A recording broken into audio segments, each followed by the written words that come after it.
اور جالوت کی کثیر التعداد فوج کا جب آمنا سامنا ہوا تو فوج کا سپہ سالار جالوت ذرہ اور خود پہن کر میدان میں اترا اور روبدار آواز میں للکارا۔ آواز سے میدان جنگ میں گونج پیدا ہو گئی۔ جب مد مقابل کوئی نہیں آیا تو حضرت داؤد علیہ السلام نے حضرت طالوت علیہ السلام سے اجازت طلب کی اور میدان میں آ گئے۔ آپ علیہ السلام کے ہاتھ میں نہ تلوار تھی نہ برچھی، ایک ہاتھ میں لاٹھی تھی اور دوسرے ہاتھ میں فلاخن اور کندھے پر سنگریزوں سے بھرا ہوا تھیلا۔ نو عمر اور قد و قامت کے نوجوان کو دیکھ کر جالوت نے قہقہا لگایا اور تمسخر سے بولا، کیا تو مجھے کتا سمجھ کر ڈنڈے سے بھگانے آیا ہے؟ حضرت داؤد علیہ السلام نے تھیلے میں سے پتھر نکالا اور فلاخن میں رکھ کر جالوت کی طرف پھینکا۔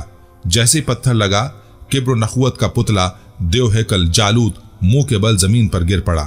حضرت داؤد علیہ السلام آگے بڑھے اور اس کی تلوار سے اس کا سر قلم کر دیا۔ فلسطینی فوج اپنے سردار کا کٹا ہوا سر دیکھ کر سراسیمہ ہو گئی۔ حضرت طالوت علیہ السلام کی فوج نے حواس باختہ دشمن پر حملہ کر دیا اور اللہ تعالیٰ نے ایک بار پھر ان کو فتح عطا فرما دی۔ شجاعت اور بہادری اور جواں مردی کی وجہ سے حضرت داؤد علیہ السلام کو بنی اسرائیل میں انتہائی مقبولیت حاصل ہوئی۔ حضرت طالوت علیہ السلام نے اپنی بیٹی انیہ کی شادی حضرت داؤد علیہ السلام سے کر دی اور 1000 فوجی جوانوں کا دستہ آپ علیہ السلام کی کمان میں دے دیا۔ سورہ صاد آیت 26 میں ارشاد باری تعالیٰ ہے، اے داؤد، ہم نے کیا تجھ کو نائب ملک میں تو حکومت کر لوگوں میں انصاف سے اور خواہش کی پیروی نہ کر کہ تجھ کو بھٹکا دے اللہ کی راہ سے۔ جو لوگ اللہ کی راہ سے بھٹکتے ہیں ان کو سخت عذاب ہے، انہوں نے حساب کے دن کو بھلا دیا۔ جس وقت حضرت داؤد علیہ السلام سردار مقرر ہوئے اس وقت آپ جزیرہ نما سینا کے جنوبی حصے میں مقیم تھے۔ حضرت داؤد علیہ السلام نے وہاں کے امیر نابال کو پیغام بھیجا کہ جس اللہ نے تجھے وسائل اور مال و زر سے نوازا ہے اس کی راہ میں اس کے دیے ہوئے مال میں سے خرچ کر۔ نابال نے پیغام لانے والوں کے ساتھ اچھا سلوک نہیں کیا، بری طرح پیش آیا۔ حضرت داؤد علیہ السلام کو یہ بات ناگوار گزری اور آپ علیہ السلام 400 جوانوں کے ساتھ نابال کی سرکوبی کے لیے روانہ ہو گئے۔ نابال کی بیوی دانشمند عورت تھی، اس نے تحائف اور دعوت کا اہتمام کیا اور حضرت داؤد علیہ السلام سے ملاقات کر کے اپنے شوہر کی غلطی کی معافی مانگی۔ حضرت طالوت علیہ السلام کی وفات کے بعد حضرت داؤد علیہ السلام نبوت سے سرفراز ہوئے۔ حضرت داؤد علیہ السلام ان نبیوں میں سے ہیں جنہیں اللہ تعالیٰ نے نبوت کے ساتھ بادشاہت بھی عطا فرمائی۔ قرآن کریم کی تقریباً 8 سورتوں میں آپ کا ذکر ہے۔ ناظرین، آپ پر اللہ تعالیٰ کے فضل کا یہ عالم تھا کہ دشمن کے مقابلے میں آپ کی جماعت کتنی ہی مختصر ہوتی، کامیابی ہمیشہ آپ کے قدم چومتی۔ اس لیے تھوڑے ہی عرصے میں آپ نے شام، عراق، فلسطین اور شرق اردن کے علاقوں پر اپنا حکم نافذ کر دیا اور خلیج عقبہ سے لے کر فرات تک کے تمام علاقے اور دمشق تک تمام ملک آپ کے زیر نگیں آ گئے۔ اس لیے یہ کہنا بے جا نہیں ہوگا کہ آپ کی حکومت بلا شرکت ساری اقوام کی واحد سلطنت تھی۔ پھر اتنی عظیم مملکت کے ساتھ ساتھ وحی الہی کے شرف نے آپ کی عظمت و شوکت کو اور بھی زیادہ بلند کر دیا۔ حضرت داؤد علیہ السلام کی شجاعت، علم و حکمت اور فکر و تدبر سے بنی اسرائیل کا شمار جلدی دنیا کی مہذب اقوام میں ہونے لگا۔ بہت سے علاقے بنی اسرائیل کے زیر تسلط آ گئے اور ایک عالی شان سلطنت وجود میں آ گئی۔ حضرت داؤد علیہ السلام نے شرعی حدود جاری کی، کافروں اور مشرکوں سے جہاد کیا، بنی اسرائیل کے مختلف قبائل میں باہمی تعلق کو استوار کیا اور بندگان خدا کو نیکی کی تلقین کی۔ اللہ تعالیٰ نے آپ علیہ السلام کو کمال درجے کا فہم و ادراک اور عقل و دانش عطا فرمائی تھی اور ہم نے ان کی سلطنت کو مستحکم کیا اور ان کو حکمت عطا کی اور بات کا فیصلہ کرنا سکھایا۔ رعایا کو یقین تھا کہ حضرت داؤد علیہ السلام کے سامنے انتہائی پیچیدہ معاملہ بھی پیش ہو جائے تب بھی وحی الہی کے ذریعے آپ پر حقیقت حال منکشف ہو جاتی تھی۔ اس لیے جن و انس میں سے کسی کو بھی یہ حوصلہ نہیں ہوتا تھا کہ ان کے احکام کی خلاف ورزی کریں۔ ابن جریر رحمۃ اللہ علیہ نے اپنی تاریخ میں حضرت ابن عباس رضی اللہ تعالی عنہ کی یہ روایت نقل کی ہے کہ ایک مرتبہ 2 افراد ایک بیل کا جھگڑا لے کر حضرت داؤد علیہ السلام کی خدمت میں پیش ہوئے۔ ہر ایک یہ کہتا تھا کہ یہ میرا ہے۔ آپ نے اس قضیے کا فیصلہ دوسرے دن پر مؤخر کر دیا۔ دوسرے دن آپ نے مدعی سے فرمایا کہ رات کو اللہ تعالیٰ نے مجھ پر وحی نازل کی ہے کہ تجھے قتل کر دیا جائے، لہٰذا تو صحیح بات بیان کر۔ تو اس نے کہا کہ اللہ کے نبی، اس مقدمے میں تو میرا بیان قطعاً سچ ہے، لیکن اس واقعے سے قبل میں نے اس مدعی علیہ کے والد کو دھوکہ دے کر قتل کر دیا تھا۔ اس پر آپ نے اس کے قتل کا حکم صادر فرمایا۔ تاریخ ابن کثیر۔ اس قسم کے واقعات اکثر ہوتے تھے جس کی وجہ سے آپ کے حکم اور عظمت کے سامنے سب پست اور فرمانبردار تھے۔ قرآن مجید کی آیت میں اسی عظمت و مملکت اور تدبر و حکمت اور نبوت کا اظہار کیا گیا ہے۔ ارشاد ہوتا ہے اور ہم نے اس کی حکومت کو مضبوط کیا اور اس کو حکمت، نبوت عطا کی اور صحیح فیصلے کی قوت بخشی۔ ناظرین، فصل الخطاب کی مختلف تفاسیر کی گئی ہیں۔ بعض نے فرمایا کہ اس سے مراد زور بیان اور قوت خطابت ہے، چنانچہ آپ اونچے درجے کے خطیب تھے اور خطیبوں میں حمد و صلات اما بعد آپ ہی نے سب سے پہلے کہنا شروع کیا۔ اور بعض حضرات نے فرمایا کہ اس سے مراد بہترین قوت فیصلہ ہے، یعنی اللہ نے آپ کو جھگڑا چکانے اور تنازعات کے فیصلہ کرنے کی قوت عطا فرمائی تھی۔ ارشاد ہے ہم نے داؤد کو زبور عطا کی۔ اللہ تعالیٰ نے آپ کو بنی اسرائیل کی رشد و ہدایت کے لیے کتاب زبور عطا کی، چنانچہ آپ نے شریعت موسوی کو اثر نو زندہ کیا، اسرائیلیوں کو راہ ہدایت دکھائی۔ زبور خدا کی حمد کے نغموں سے معمور تھی اور حضرت داؤد علیہ السلام کو خدا تعالیٰ نے ایسا لہجہ اور سحر انگیز لحن عطا فرمایا تھا کہ آپ جب زبور کی تلاوت فرماتے تو جن و انس حتیٰ کہ پرندے تک وجد میں آ جاتے، اسی لیے لحن داؤدی آج ضرب المثل ہے۔ مسند عبدالرزاق میں ہے کہ نبی اکرم صلی اللہ علیہ وسلم نے جب ابو موسیٰ اشعری رضی اللہ تعالی عنہ کے حسن صورت کو سنتے تو فرماتے کہ ابو موسیٰ کو اللہ تعالیٰ نے لحن داؤدی عطا فرمایا ہے، اسی لیے اللہ تعالیٰ نے اس کو اس طرح فرمایا۔ اور ہم نے داؤد کو اپنی جانب سے برتری عطا کی تھی، ہم نے پہاڑوں کو حکم دیا کہ اے پہاڑوں داؤد کے ساتھ تسبیح میں موافقت پیدا کرو، اور پرندوں کو بھی یہی حکم دیا۔ اس سے مراد وہ صفات ہیں جو دوسروں سے زائد آپ کو عطا کی گئیں۔ اللہ تعالیٰ نے ہر نبی اور پیغمبر کو بعض امتیازی صفات عطا کی ہیں جو ان کی مخصوص فضیلت سمجھی جاتی ہے۔ آپ کو نبوت و رسالت کے ساتھ ساتھ پوری دنیا کی سلطنت و حکومت بھی عطا فرمائی اور ایسی خوش آواز دی کہ جب ذکر اللہ کرتے اور زبور کی تلاوت میں مشغول ہوتے تو پرندے ہوا میں اڑتے ہوئے سننے کو جمع ہو جاتے، اور اللہ نے پہاڑوں کو حکم دیا کہ جب داؤد اللہ تعالیٰ کا ذکر کریں تو تم بھی وہ کلمات پڑھ کر لوٹاؤ۔ مسند احمد میں حضرت ابو ہریرہ رضی اللہ عنہ سے مروی ہے کہ رسول اکرم صلی اللہ علیہ وسلم نے فرمایا کہ داؤد علیہ السلام پر قرات کو آسان اور ہلکا کر دیا گیا تھا۔ وہ اپنے گھوڑے پر زین کسنے کا حکم فرماتے اور اس سے پہلے کہ زین کسی جاتی آپ علیہ السلام پوری زبور تلاوت کر چکے ہوتے۔ ارشاد ہوتا ہے کہ اللہ نے ان کو حکومت بھی عطا کی اور حکمت، نبوت بھی اپنی مرضی سے جو چاہت سکھایا۔ عام نبیوں اور رسولوں میں آدم علیہ السلام کے علاوہ صرف داؤد علیہ السلام ہی وہ پیغمبر ہیں جنہیں قرآن کریم میں خلیفہ کے لقب سے یاد کیا گیا ہے۔ آدم علیہ السلام سے داؤد علیہ السلام کی ایک نسبت اور بھی ہے۔ ابو ہریرہ رضی اللہ عنہ رقم تراز ہیں۔ نبی اکرم صلی اللہ علیہ وسلم نے ارشاد فرمایا، عالم بالا میں جب آدم علیہ السلام کی صلب سے ان کی ذریت کو نکال کر پیش کیا گیا تو انہوں نے ایک خوبصورت چمکتی ہوئی پیشانی والے شخص کو دیکھ کر دریافت کیا، پروردگار یہ کون شخص ہیں؟ جواب ملا، تمہاری ذریت میں سے بہت بعد میں آنے والی ہستی داؤد علیہ السلام ہے۔ آدم نے عرض کیا، اس کی عمر کیا مقرر کی گئی ہے؟ ارشاد ہوا 60 سال۔ آدم علیہ السلام نے عرض کیا، الہی میں اپنی عمر کے 40 سال اس نوجوان کو بخشتا ہوں۔ مگر جب آدم علیہ السلام کی وفات کا وقت آن پہنچا تو آدم علیہ السلام نے ملک الموت سے کہا، ابھی تو میری عمر کے 40 سال باقی ہیں۔ فرشتہ موت نے کہا، آپ بھول گئے، آپ نے ایک حصہ عمر اپنے بیٹے داؤد علیہ السلام کو بخش دیا ہے۔ یوں داؤد علیہ السلام کی ذات پر اس دنیا میں آنے سے پیشتر ہی انعامات و اکرامات کا سلسلہ شروع ہو گیا تھا۔ آپ نے خود کو ان نعمتوں کا اہل ثابت کیا۔ آپ کے ذمے رسالت و نبوت اور حکومت و سلطنت 2 فرائض تھے۔ بادشاہ ہونے کے باوجود وہ سلطنت و مملکت سے کچھ نہ لیتے تھے۔ وہ اپنا اور اپنے اہل و عیال کا بار بیت المال پر نہ ڈالتے تھے، بلکہ لوہے کی ذرہ بناتے تھے جو جنگ میں لباس کے اوپر پہنی جاتی ہے تاکہ دشمن کے وار سے بچا جا سکے۔ ناظرین، اللہ تبارک و تعالیٰ نے حضرت داؤد علیہ السلام کو دوسرا معجزہ یہ عطا فرمایا کہ لوہے کو ان کے لیے موم کی طرح نرم فرما دیا۔ ارشاد باری تعالیٰ ہے، اور ان کے لیے ہم نے لوہے کو نرم کر دیا کہ کشادہ ذریں بناؤ اور کڑیوں کو اندازے سے جوڑو اور نیک عمل کرو۔ حضرت حسن بصری رحمۃ اللہ علیہ، قتادہ رحمۃ اللہ علیہ اور عامش رحمۃ اللہ علیہ فرماتے ہیں کہ اللہ نے ان کے لیے لوہے کو نرم کر دیا، حتیٰ کہ بغیر آگ و بھٹی کے اپنے ہاتھ کے ساتھ اسے ہر طرح سے موڑ لیا کرتے تھے۔ انہیں لوہا موڑنے کے لیے ہتھوڑی کی ضرورت پڑتی اور نہ کسی دوسرے اوزار کی۔ وہ موم کی طرح ہاتھ سے اس کی کڑیاں بنا لیا کرتے تھے۔ حضرت قتادہ رحمۃ اللہ علیہ فرماتے ہیں کہ سب سے پہلے شخص جنہوں نے کڑیوں کی انتہائی محفوظ ذریں بنائی وہ حضرت داؤد علیہ السلام ہیں۔ اس سے پہلے صاف چادر کی ذریں بنتی تھیں۔ ابن شوذب رحمۃ اللہ علیہ فرماتے ہیں کہ آپ علیہ السلام دن میں 1 ذرہ بنا لیا کرتے تھے جو 600 درہم میں فروخت ہوتی تھی۔ اللہ تعالیٰ ارشاد فرماتے ہیں اور ہم نے اسے داؤد کو تمہارے لیے لباس بنانے کا ہنر سکھایا تاکہ لڑائی کے ضرر سے تمہارا بچاؤ ہو۔ سورہ انبیاء آیت 80۔ تفسیر ابن کثیر میں حافظ بن عساکر کی روایت ہے کہ حضرت داؤد علیہ السلام اپنی خلافت کے زمانے میں بھیس بدل کر بازاروں میں جاتے اور لوگوں سے پوچھا کرتے کہ داؤد کیسے آدمی ہے۔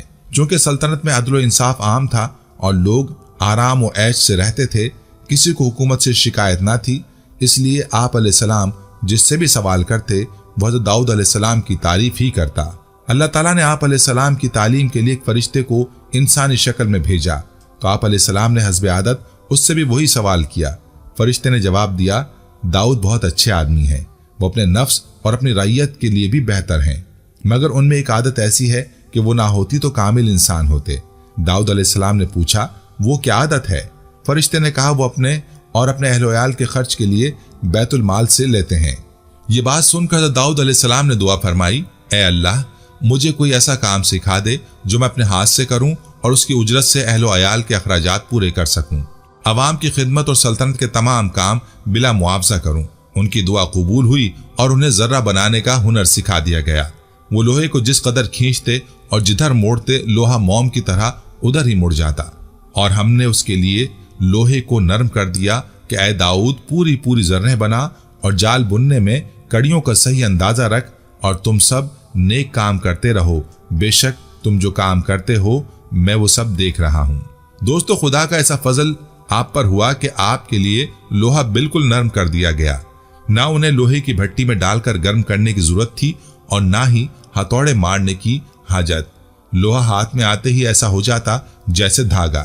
اب لوہے سے بفرمان خداوندی آپ ذرہیں بناتے تھے، بلکہ یہ بھی کہا گیا کہ دنیا میں سب سے پہلے ذرہ آپ ہی نے ایجاد کی ہے۔ دن میں صرف ایک ذرہ بناتے ہیں جو 6000 میں بک جاتی، 2000 گھر بار کے خرچ کے لیے رکھ دیتے اور باقی 4000 لوگوں کے کھلانے پلانے میں صرف کر دیتے۔ ذرہ بنانے کی ترکیب داؤد کو خود خدا نے سکھائی، جیسا کہ ارشاد ہے، اور ہم نے داؤد کو ذرہ بنانا سکھایا تاکہ وہ تم کو تمہاری لڑائی میں محفوظ رکھے۔ پرانے زمانے کی لڑائی میں یہ ذرہ بڑے بچاؤ کا کام دیتی تھی۔ یہ قسم کا کرتا ہوتا تھا جو لوہے کی تاروں سے بنا جاتا تھا۔ حضرت داؤد علیہ السلام کے ہاتھ میں چونکہ لوہا نرم ہو جاتا تھا، اس لیے آپ بغیر کسی تکلیف کے یہ کام کرتے تھے۔ اس سے ثابت ہوا کہ اشیاء ضرورت کی ایجاد، صنعت و حرفت ایک ایسی چیز ہے کہ حق تعالیٰ نے خود اس کی تعلیم دینے کا اہتمام فرمایا ہے اور اپنے عظیم الشان پیغمبروں کو سکھایا۔ حضرت داؤد علیہ السلام کو ذرہ سازی کی صنعت سکھانا اس آیت سے ثابت ہے۔ حضرت نوح علیہ السلام کو کشتی بنانا اس طرح سکھائی گئی کہ حکم دیا گیا کہ ہمارے سامنے کشتی بناؤ۔ اسی طرح دوسرے انبیاء علیہ السلام کو بھی مختلف صنعتیں سکھانا بعض روایات سے ثابت ہے۔ طب نبوی کے نام سے کتاب امام حدیث حافظ شمس الدین ذہبی رحمۃ اللہ علیہ کی طرف سے نسبت کے ساتھ چھپی ہے۔ اس میں ایک روایت بھی منقول ہے کہ انسانی زندگی کے لیے جتنی اہم اور ضروری صنعتیں ہیں، مثلا مکان بنانا، کپڑا بنانا، درخت بونا اور کھانے کی چیزیں تیار کرنا، نقل و حرکت کے لیے پہیوں کی گاڑی بنا کر چلانا وغیرہ، یہ سب صنعتیں اللہ تعالیٰ نے وحی کر کے انبیاء علیہ السلام کو سکھلائیں۔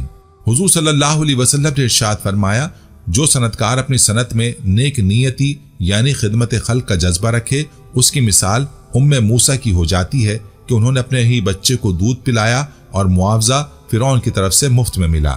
حضرت داؤد علیہ السلام کے سامنے ایک مقدمہ پیش ہوا جس کا آپ نے فیصلہ کیا، اور داؤد اور سلیمان کے اس واقعے کا بھی تذکرہ کیجیے جب وہ دونوں کسی کھیتی کے جھگڑے کو کہ اس کھیتی میں کچھ لوگوں کی بکریاں رات کے وقت گھس گئی تھیں فیصلہ کرنے لگے، اور ہم اس فیصلے کو جو لوگوں کے متعلق ہوا تھا دیکھ رہے تھے۔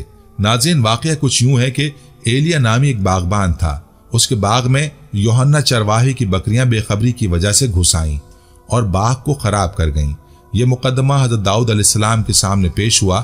آپ نے باغ والے کے نقصان میں یوحنا کی بکریاں ایلیا کو دلوا دیں۔ چنانچہ نقصان کی قیمت بکریوں کی قیمت کے برابر تھی، اس لیے بطور ضمان بکریاں ایلیا کو دلوا دیں۔ بعض مفسرین نے باغ کے بجائے کھیت کا ذکر کیا ہے۔ عبداللہ بن مسعود فرماتے ہیں کہ یہ کھیتی انگور کی طرح تھی جس سے خوشے لٹک رہے تھے۔ ابن عباس رضی اللہ عنہ فرماتے تھے کہ حضرت داؤد علیہ السلام کا یہ فیصلہ سن کر بکریوں والے اپنی بکریاں دے کر صرف کتوں کو ساتھ لے کر واپس جا رہے تھے کہ حضرت سلیمان علیہ السلام نے ان سے پوچھا کہ تمہارا فیصلہ کیا ہوا؟ انہوں نے خبر دی تو آپ نے فرمایا کہ میں اگر اس جگہ ہوتا تو اسی طرح فیصلہ کرتا۔ جب اس کی اطلاع حضرت داؤد علیہ السلام کو ملی تو انہوں نے حضرت سلیمان علیہ السلام کو بلا کر پوچھا اگر یہ معاملہ تمہارے سپرد کیا جاتا تو تم اس میں کیا فیصلہ کرتے؟ حضرت سلیمان علیہ السلام نے عرض کیا کہ میں باغبان کو بکریاں دلواؤں کہ وہ ان بکریوں کے دودھ سے فائدہ اٹھائے اور ان سے بچے حاصل کرے، اور یوحنا کو حکم دوں کہ وہ باغ کی آبیاری کرے۔